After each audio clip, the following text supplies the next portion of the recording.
The longships were rotting on the beach. For 3 centuries, they had been the terror of Europe. Sails on the horizon meant fire, meant screaming, meant coastal villages emptied before dawn. From Lindisfarne to Constantinople, from Paris to Baghdad, the Norsemen had carved their names in blood and silver. Then they stopped. Not in a single battle, not under a final king. They simply faded. The last raids grew smaller. The ships stayed home. By 1100 AD, the Viking Age was over. The sons of raiders became farmers. The warriors became Christians. The dragon-proud vessels disappeared into memory. This wasn't defeat. This was transformation. And understanding why it happened means understanding what the Vikings actually were. Not a people, not an empire, a profession. A way of life that appeared when conditions allowed it and vanished when those conditions changed. The word Viking itself tells you something. It doesn't mean Scandinavian. It means raider.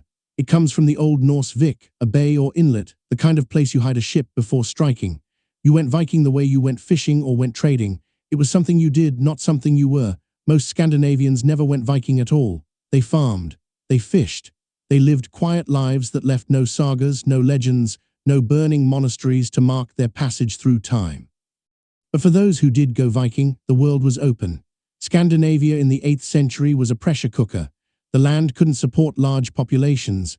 Inheritance laws meant only the eldest son got the farm. Younger sons had choices. Stay home and work your brother's land as a laborer, or build a ship and take what you needed from people too weak to stop you.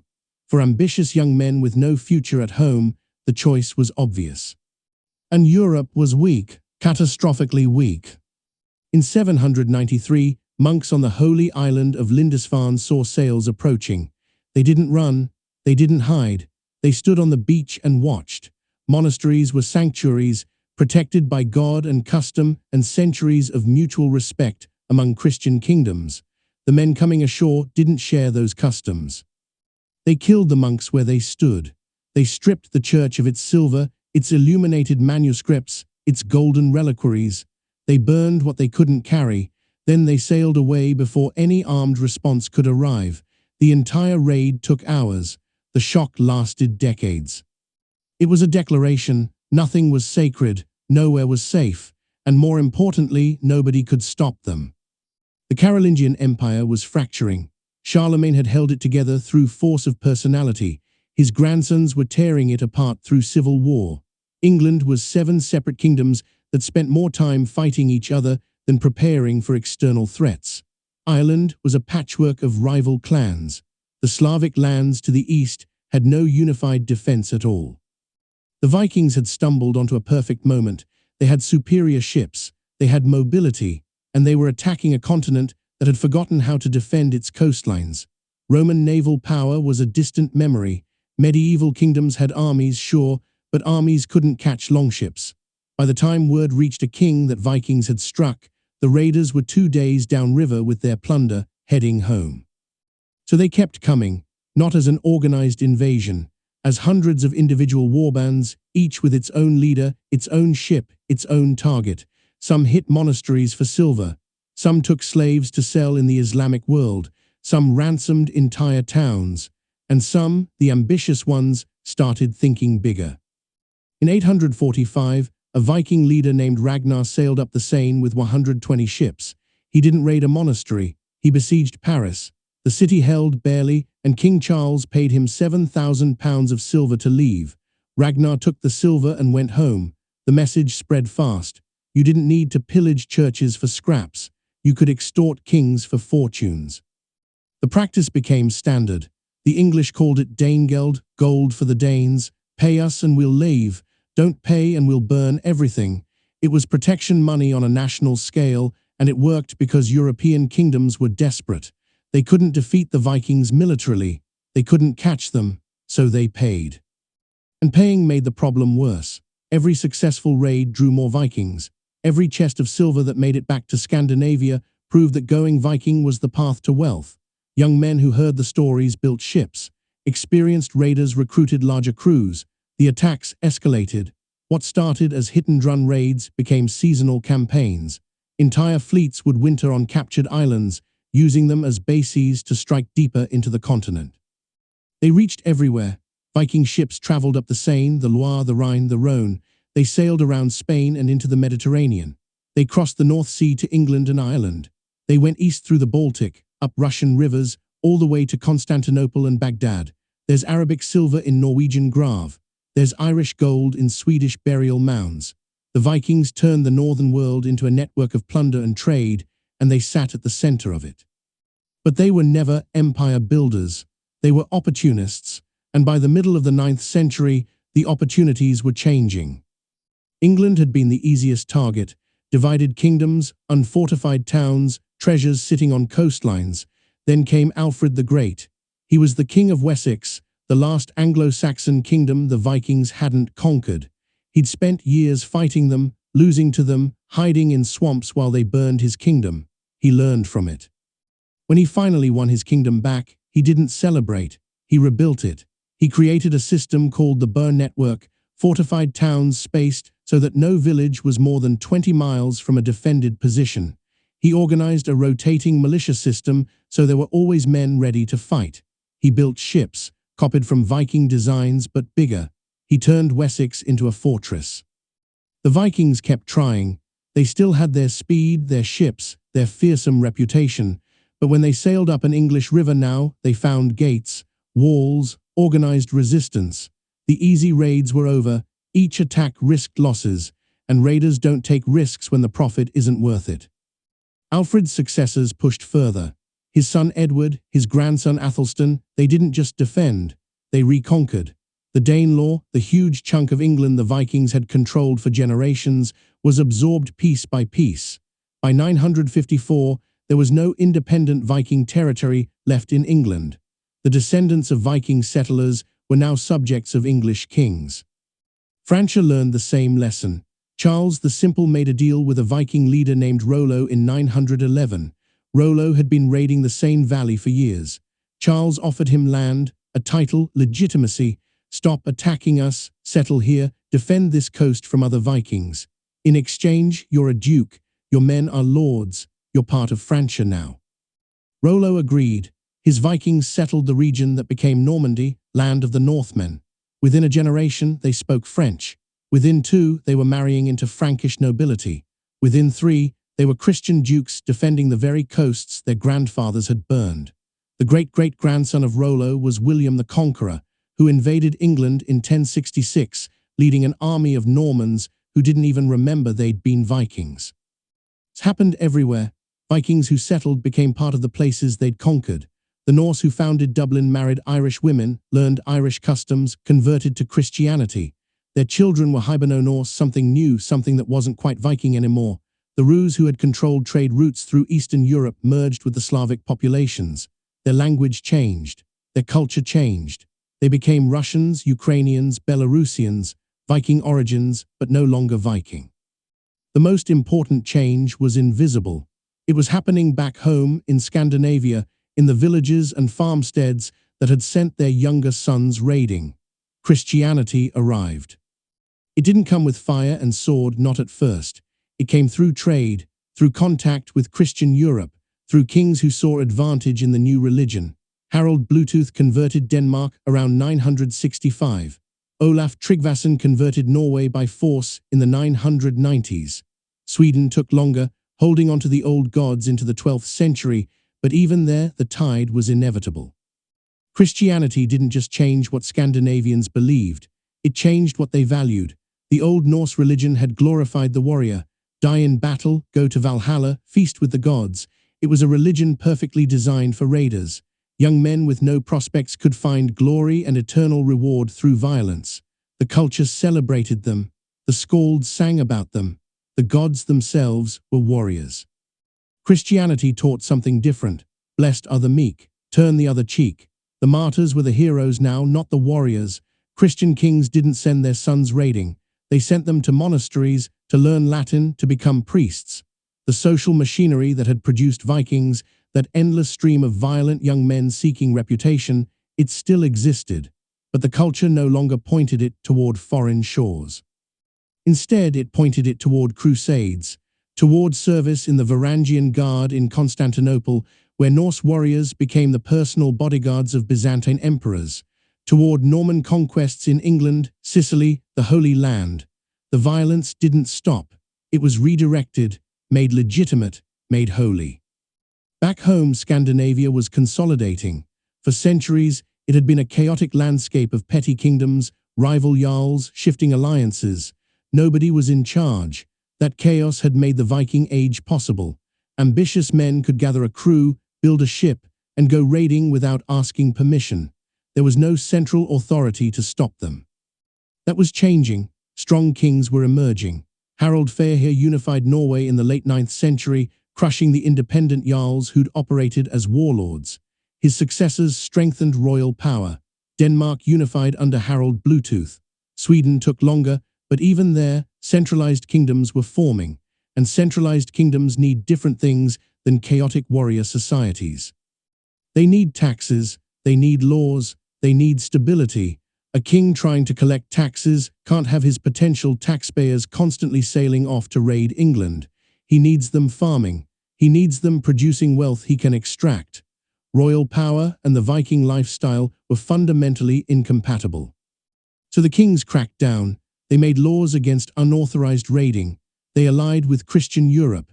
They presented themselves as civilized monarchs, not barbarian warlords. Some Vikings kept going anyway, operating from independent bases in the Orkney Islands or the Hebrides, but they were outlaws now, not heroes. The culture had turned against them. The climate was changing too. The medieval warm period, which had made the Viking Age possible, was ending. From roughly 800 to 1200, Northern Europe had been warmer than usual. Greenland had actually been green, or at least green enough to support farming. Vikings had settled there in significant numbers. They'd even reached North America, establishing a short-lived settlement at Elance Orks Meadows in Newfoundland. But by the 12th century, temperatures were dropping. Greenland's settlements struggled, crops failed, the sea ice expanded. The northern routes that had seemed so promising were becoming dangerous. The Greenland colonies would eventually fail completely, their inhabitants either dying or abandoning the island. Iceland's farms faced harder winters. The world was contracting. Economic routes were shifting. For centuries, Vikings had controlled key trade connections between Europe and the East. They'd moved furs, slaves, amber and silver along routes that ran from Scandinavia through Russia to Byzantium and the Islamic world. But by the 11th century, those routes were being bypassed. Italian city-states were dominating Mediterranean trade. German merchants were organizing into the Hanseatic League. The middleman position Vikings had held was disappearing. Byzantium and the Islamic world, once eager to hire Norse mercenaries and buy Norse goods, had their own problems. The Seljuk Turks were pushing into Anatolia. The Crusades were disrupting traditional trade. The gold and silver that had flowed north was drying up. The economic pull that had drawn young Norsemen south and east was weakening. And crucially, there were no more easy targets. Every region Vikings had once raided had learned to defend itself. England had its burst system. Francia had fortified towns and trained armies. Ireland's monasteries were no longer undefended treasures. The Slavic lands had organized. Even the Scottish islands had better defenses. The cost-benefit calculation that made raiding attractive had flipped. The potential profit no longer outweighed the risk. Some Vikings adapted by becoming pure traders. The line between raiding and trading had always been blurry. The same ships, the same routes, but now the emphasis shifted. Norse merchants traded legitimately in Dublin, York, Novgorod, Constantinople. They were still traveling, still dealing in exotic goods, but they were doing it peacefully because peaceful trade was more profitable than raiding fortified towns. Others joined the emerging naval powers of Northern Europe. The skills that made someone a good Viking, seamanship, navigation, combat, those were still valuable, but now you used them in service to a king, wearing his colors, following his laws. The Varangian Guard in Constantinople was full of Scandinavians. The Norman navy that conquered England had Viking-descended sailors. The profession continued. The independence didn't. By 1100, the transformation was complete. If you traveled to Scandinavia, you'd find kingdoms, not raiders' nests. You'd find Christian churches, not pagan temples. You'd find farmers speaking to priests, not warriors preparing ships. The longships were rotting on beaches. The dragon prows were dismantled for lumber. The weapons were heirlooms hung over farmhouse doors. The last great Viking ruler was Harald Hardrada of Norway. He'd spent years in the Varangian Guard, fighting for Byzantium, accumulating wealth and reputation. When he became king in 1046, he tried to recapture the old glory. He raided Denmark. He demanded tribute from England. In 1066, he invaded northern England with 300 ships, determined to conquer it the way his ancestors had. He died at Stamford Bridge, his army crushed by English forces. His death is traditionally marked as the end of the Viking Age. 3 weeks later, William the Conqueror, a Viking descendant who didn't think of himself as a Viking at all, landed in southern England and won the Battle of Hastings. The old age died, the new age was born, and they happened almost simultaneously. The Vikings didn't disappear. They became Normans, they became English, they became Irish, Russian, Frankish, they converted, they settled, they integrated. The thing that made someone a Viking, that specific combination of cultural approval, economic incentive, military opportunity, and lack of central authority, it dissolved. Their children inherited farms, not ships. Their grandchildren were Christians who spoke French or English or Irish, who served kings and built cathedrals and remembered their raiding ancestors the way you'd remember a wild youth you'd outgrown. The violence was still there. The ambition was still there. The courage was still there. But it was channeled into crusades and conquests that Christian Europe approved of. The sagas were written down by Christian monks in Iceland generations after the fact. They preserved the stories, but they also sanitized them, Christianized them, turned pagan warriors into heroes that a Christian audience could admire.